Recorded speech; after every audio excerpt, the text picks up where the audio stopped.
titled as Smash, the Rise of Indian Badminton. This session is to feature Benedict Permanent's latest book. This book captures Indian badminton's journey from Prakash Padukone to PV Sindhu. He has also written 3 biographies, and he will be in conversation with Sharda Ugra, a senior editor, ESPN Cricinfo. Over to you, Sharda. So it's quite a good time that we're here, since we had a fantastic match last night. Who would have imagined, say, 25 years ago, that you'll have 2 Indian men in the semi-finals of the World Championships? The rise of badminton in my career, I've been a sports journalist for now about 30 years plus, has been one of the most dramatic things I've seen, and the most inspiring things I've seen, because when I was growing up, badminton is a sport I played with absolutely zero competence and success, but I enjoyed it hugely. And I grew up at a time when Prakash Padukone had just won the All England. You used to see black and white matches on TV of tournaments being played in India with the best players of the world here. We knew their names, we knew who they were. And then we had this massive lull before the rise of badminton again. And Benedict's book captures that journey, and it almost is like raises very important questions about where we go next from here. I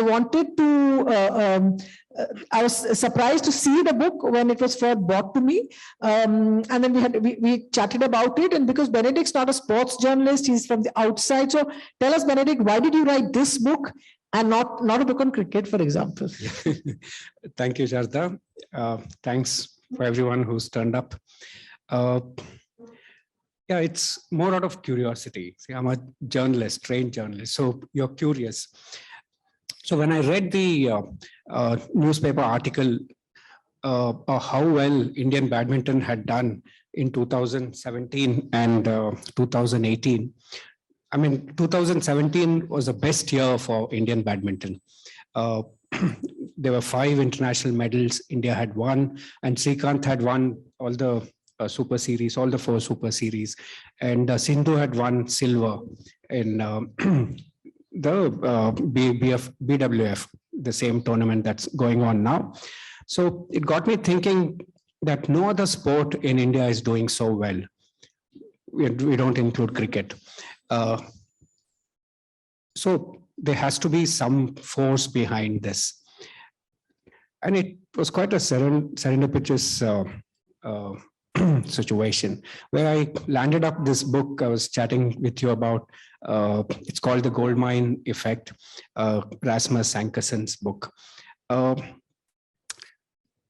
This book, I mean, he goes to 6 sporting clubs world over and finds out that all the myths that we know or the assumptions we know about sports are totally wrong. One of them is that you have to, the founder or the chief coach, rather the founder has to be a sports enthusiast, or has to be a sports enthusiast, but has to be from that same line. If he's running an athletic club, he should have been an athlete before. He's found that the ones who run the Jamaican club, which wins most of the sprinting Olympic golds, and the village in Ethiopia, which produces most of the marathon runners, the people who run that are totally different. One is an Irish priest, and the other guy was an accountant in America. He decided he wanted to do something different and went to Jamaica and ran this. So the myths he's busted about sports is really amazing. I would suggest that all of you read this book, The Goldmine Effect by Rasmus Ankerson. It got me thinking, how could the Indian badminton story be part of those 6 marvelous case studies he has done? Could it be the 7th? So it got me thinking, and I did have difficult time connecting with anybody who could kind of support my thinking that yes, there could be a 7th club in India which we could write about. Then it is, again, a lot of things have to fall into place if you have to write a book. And so one of the good things that fell into place is that I was speaking to a friend of mine about the problem that I have had. I think I have the story, but I don't know how to go about. So he said, what a coincidence. A CEO of Prakash Padukone Academy is a friend. So there you go. I met Vivek Kumar and he said, of course, let's explore. And it was total exploration. As I said, I'm not a sports journalist, but I love sports. And perhaps where it came from also is that I write books, I write biographies, and I used to run a management magazine. So I believe that the business leaders, executives, even entrepreneurs, they seek to learn from unusual sources, right? So sports literature is one of the most sought after literature which business leaders or entrepreneurs go to get motivation and typically to beat difficult times and things like that. So that was the initial thing that got me to writing, and it never stopped. And I think I finished it in 1 year and things like that. What did you find, because you've come into the sort of into badminton and studying what happens and what works, what did you find structurally about it that was successful, and where were there big sort of gaps to you that you think need to be filled at this point? Oh, I thought we'll talk about the gaps in the end. Yeah, so I think the Prakash Padukone Academy is an amazing academy. And one of the reasons I went about finding out how this academy was producing such brilliant badminton players, then I got to know that you need funding source. Without that, it couldn't have started. So it turns out that the BPL group, their own Bangalore brand, which I think only Reliance is trying to put it back in the market. BPL group, the Ajit Nambiar and Rajiv Chandrasekhar, so they wanted to support a sport. And that was a time BPL was in big, they were doing very well. They were the market leaders and they had money for marketing. Tell people what BPL was, for those who may not know. Okay, so they were the Sony of India. Yeah, Sony of India. They were into everything and they're pretty good.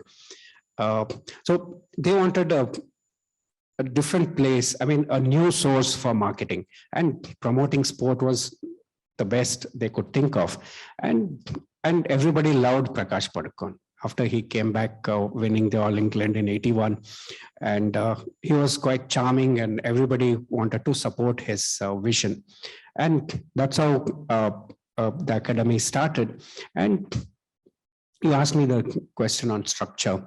So I didn't see much structure then. Then I wanted to also study the Gopichand Academy, which is in Hyderabad. So they are radically different. How Gopichand Academy is run, how Prakash Padukone Academy is run, they are very different. We can go into that at a later stage.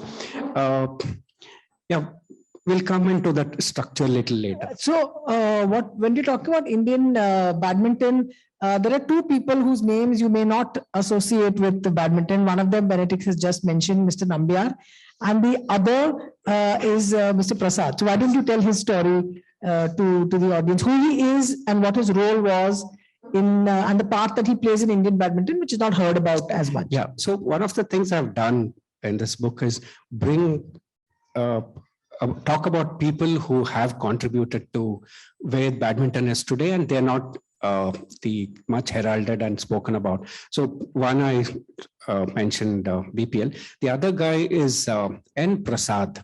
So he is a serial entrepreneur in Hyderabad. Today he's a billionaire. Yeah, he doesn't like press, so not many people know about him. So he, after Gopichand came back after winning the All England in 2001, he again, made a lot of money through by selling one of the ventures, and he wanted to support badminton. So over breakfast with Padukone, he said, what is your vision and what do you want to do? So Gopichand, sorry. And Gopichand, I mean, you can't get a more serious or passionate energy from anyone other. I mean, someone like Gopichand. You don't get it in Prakash. Prakash looks very calm. Gopichand is that serious. So, I mean, he didn't hesitate and handed him a 5 crore check. That was big money in 2001. And he said, do what you want. And that's how the Gopichand Academy started. And Gopichand Academy has produced most of the Indian champions. And of course, Prakash Padukone Academy is the feeder. Is the feeder. The juniors, they produce the junior champions who go to, some of them, not all of them, go to Gopichand Academy. And between them, they have produced what we have today. So India is now ranked 9th as a team internationally in badminton, and there is a belief, I think Gopichand's belief, and I think everyone's belief, Vimal as well, is that for you to be seen as a strong country badminton wise, like really powerful to the level of China or Indonesia, you have to be in the top 2 or 3, and they think India can get there.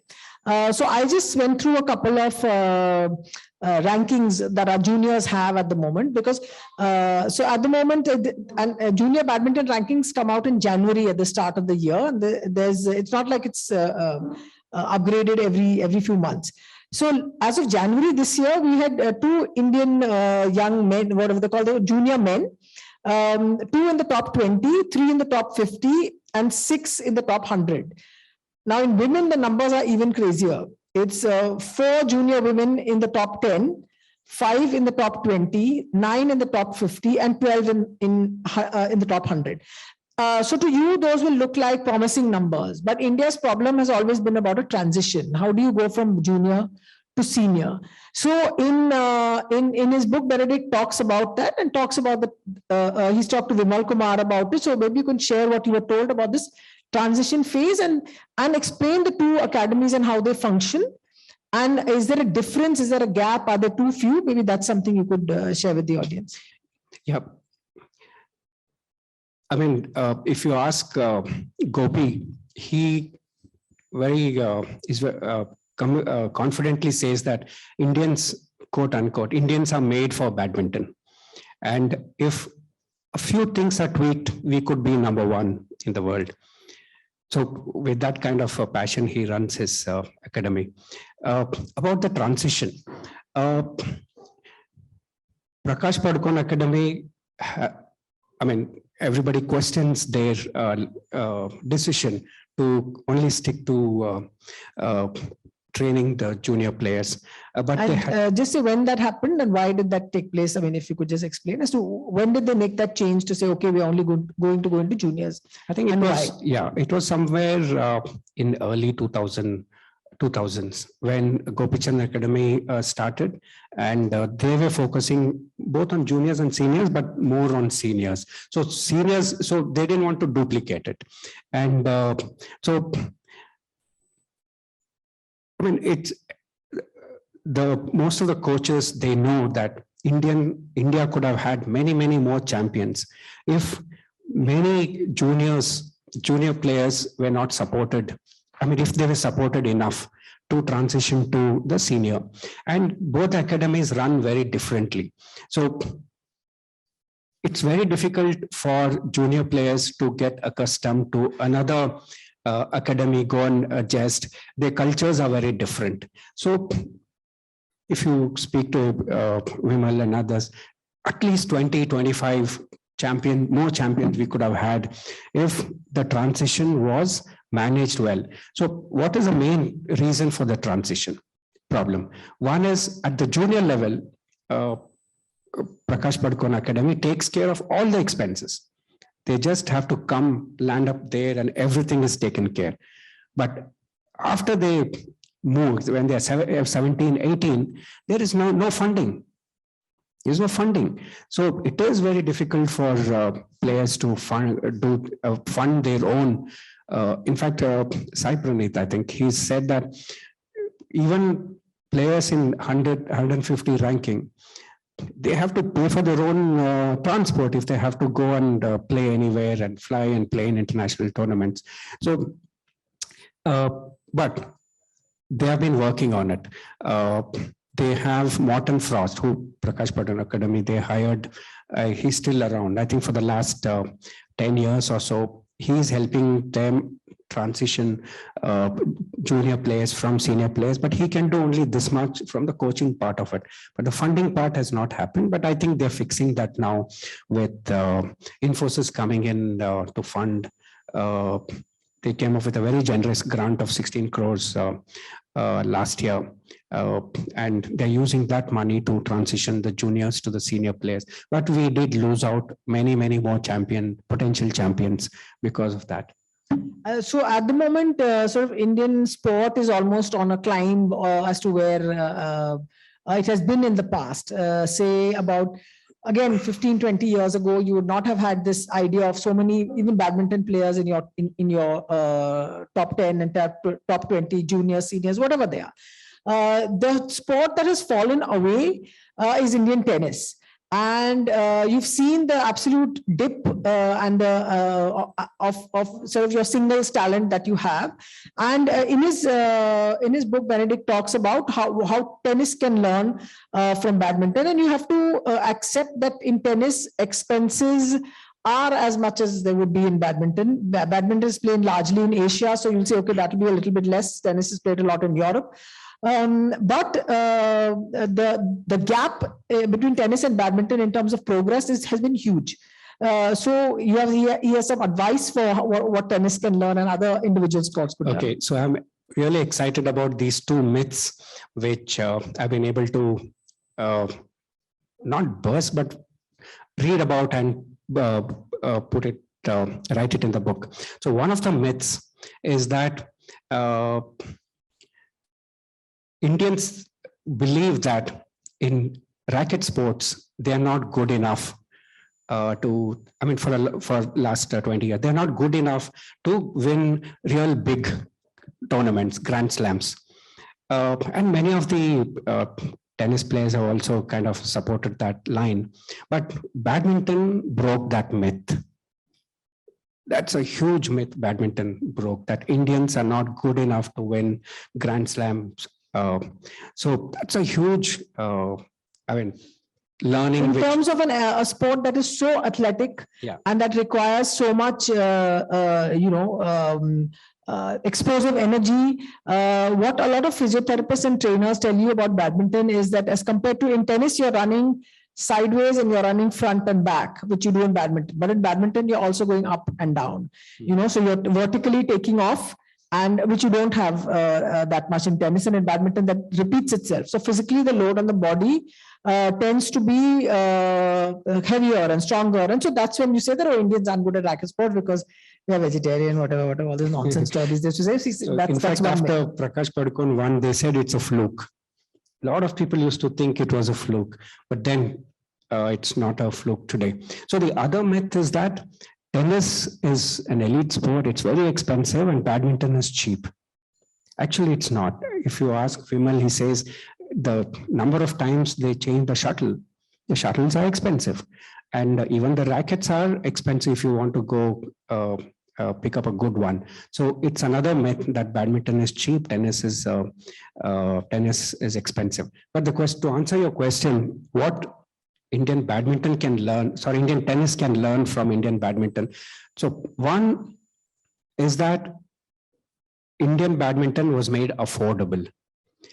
And because of the perceived eliteness of Indian tennis, that even the Vijay Amritraj Academy, which started, they had a head start over Prakash Padukone Academy, and they had funding as well, but they remained very elite. And no sport can really grow if you don't have really good numbers at the to play with. The talent pool is very small for tennis, whereas badminton it is much more because of the funding part initially. If you have to take care. I mean, the reason why East Europe has done well in tennis, including Russia, is that it is affordable. It is not seen as elite sport in East Europe. In fact, one of the case studies which Ankerson writes in his book is that there's a club in Moscow, tennis club. It has produced nearly half the women tennis champion, just one club, because the city mayor, It's accessible. city mayor made it accessible. I mean, schoolgirl just go and play there. So that's what I thought Indian tennis can learn, that they have somebody, maybe Vijay Amritraj can restart. I think Leander Paes has announced that he was motivated by Dravid and Prakash to And there's another get into very coaching. interesting example which says that because of these academies that are there, both Prakash's academy, Jwala's opening one, Gopichand's academy, that you are getting kids from anywhere. You know, smaller cities, big cities, they know where to come. They know the source of where you can end up and how you can go, because they're seeing progress around you. We've just got a couple of minutes left, Benedict. 5 So, minutes, yeah. yeah. So is there anything that you want to say about how this book is for people in management, managers, leaders? How would they, what they'll find in the book that you would like to talk about? Yeah. And then we'll just of take some course, I'd like questions. to take some questions. I wish we had more time. So there's a lot to learn from this book on the best ways to get trained or to train, because training is everything. You ask Gopi, you ask anyone, it is how well you're trained that matters more than what is your current form. Yeah, so there are a lot of insights in the book on training. There's a lot of insights in the book on coaching, both how to coach and how to get coached. And it's not so much only from Indian champions. I've managed to get references from all sports, including Mourinho. Yeah, so I try to do that. So this book, if I have to make a pitch, it is for everybody. It is for sports people, firstly, and managers, or executives and entrepreneurs who seek insights from unusual sources. Otherwise, you have any number of management books to go to, but unusual sources. I think this book would really help them find these insights. Any questions from anyone? Okay, thanks. I have two questions to you. Yeah. One is, how do you see the badminton going, say, after 10 years or 20 years in India? Because it has taken off right now, and I can see a lot of kids actually playing. And my son plays, so I'm aware of what the kind of popularity is. The second thing is there any institution or is there any kind of organization which actually nurtures a player who is at the age of 10, 12? I'm talking about that level, not a little higher level at 15, 16. I think we just have 1 or 2 minutes. So yeah, that's, is there anything like that? Yeah, so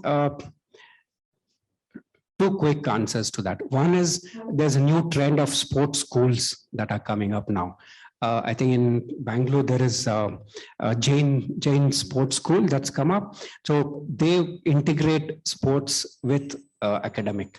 So that's a good place for kids to join. Because of lack of time, I'm not elaborating that. So what was the first one? Yeah, so, excuse me. There is, the future is really, really bright. Shraddha shared the ranking of number of Indians in the top 10, top 20 is really, really promising. The Prakash Padukone Academy is getting much, much better. They've just hired a foreign coach. The funding is not a problem, but two very important points to take Indian badminton or any sport to the next level. One is they're demanding that the Indian sports be given an industry status, right? Like in Mizoram. Yeah, like in Mizoram did. It's a small state which futuristic thing. So if you give industry status, it's easier to get funding. Okay, so the second one, which I'll just close with that. The second one is Gopi's suggestion. It's a very interesting suggestion, actually. Right now, whatever funding is there, funding goes to individual players, getting them to travel. And but his suggestion is that if you fund groups of players, right? You pick 10 players, 15, 20 players and fund that group. So you create so much competition within those 15 players that they really reach the sky. I think these two, and of course the administration, PAC needs radical reforms. Those are all given. You promised to speak about that. But if that is done, I think the future is very bright for. So thank you so much, Shraddha, and thanks for the audience for Thank you, staying here. Benedict.